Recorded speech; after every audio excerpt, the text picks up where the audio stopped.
আসসালামু আলাইকুম এভরিওয়ান। আজকে আমি আপনাদের সাথে শেয়ার করব মাংস ছাড়া মাংস রান্না। এটা খেতে কিন্তু একদম মাংসের স্বাদ কোনো রকম হচ্ছে যে মাংস ছাড়া আজকে আমি এই রান্নাটা করলাম। খেতে কিন্তু অসাধারণ ছিল। একদম মাংসের মতো স্বাদ পেয়েছি এই রান্নাটাতে। তো চলুন দেখে আসি এই রান্নাটা আমি ঠিক কিভাবে করলাম। তো প্রথমে আমি হচ্ছে যে একটা পাতিলের মধ্যে তেল দিয়ে দিয়েছি পরিমাণ মতো। এবার এখানে দিয়ে দিলাম পেঁয়াজ কুচি, পেঁয়াজ এবং এখানে দিয়ে দিয়েছি তেজপাতা। দিয়ে এখন আমি খুব ভালোভাবে ভেজে নিচ্ছি। এর মধ্যে আমি দারচিনি, এলাচ, কালো এলাচ সব কিছুই দিয়ে দিলাম। দিয়ে এখন ভেজে নিচ্ছি। পেঁয়াজগুলো ভাজা হয়ে গেলে আমি এর মধ্যে দিয়ে দিলাম আদা বাটা, রসুন বাটা, গরম মশলা বাটা, জিরে বাটা। দিয়ে এখন আমি এর মধ্যে একে একে দিয়ে দিচ্ছি হলুদের গুঁড়ি, এরপর দিয়ে দিচ্ছি লাল মরিচের গুঁড়ি। দিয়ে আমি সামান্য একটু পানি দিয়ে খুব ভালোভাবে ভেজে নিব। এখানে আমি লবণও অ্যাড করে দিলাম। দিয়ে খুব ভালোভাবে মশলাটাকে ভেজে নিব।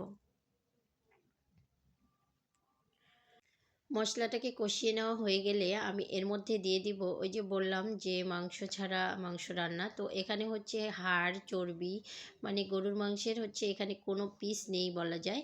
সব কিছু এগুলোই। তো এগুলো আজকে আমি রান্না করতেছি। নতুন আলু দিয়ে রান্না করব। খেতে কিন্তু অনেক বেশি ভালো লাগে। এগুলো ভুনা করলেও অনেক বেশি মজা লাগে। তবে আজকে আমি নতুন আলু দিয়ে রান্না করব।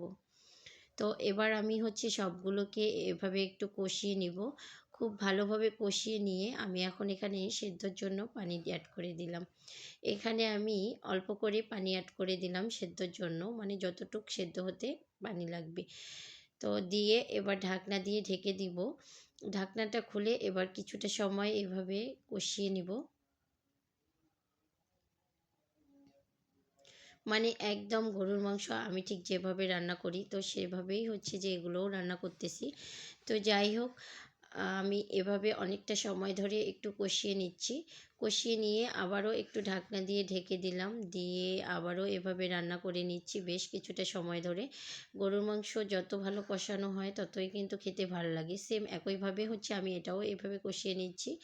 তো যাই হোক, এবার আমি এর মধ্যে আলু অ্যাড করে দিলাম। দিয়ে আলুটাকে একটু কষিয়ে নিব। কষিয়ে নিলেই কিন্তু আলুটা সিদ্ধ হয়ে যাবে। যেহেতু নতুন আলু খুব তাড়াতাড়ি কিন্তু অল্প সময়ে এটা সিদ্ধ হয়ে যায়।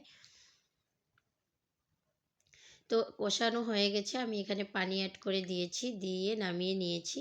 তো মাঝখানে কিছুটা হচ্ছে যে ভিডিও আমার ডিলিট হয়ে গেছে। যাই হোক, এই যে আমি নামিয়ে নিয়েছি। একটু পাতলা করে ঝোলও রেখেছি। বেশি ঝোল রাখিনি, আবার বেশি কমও না, বেশিও না।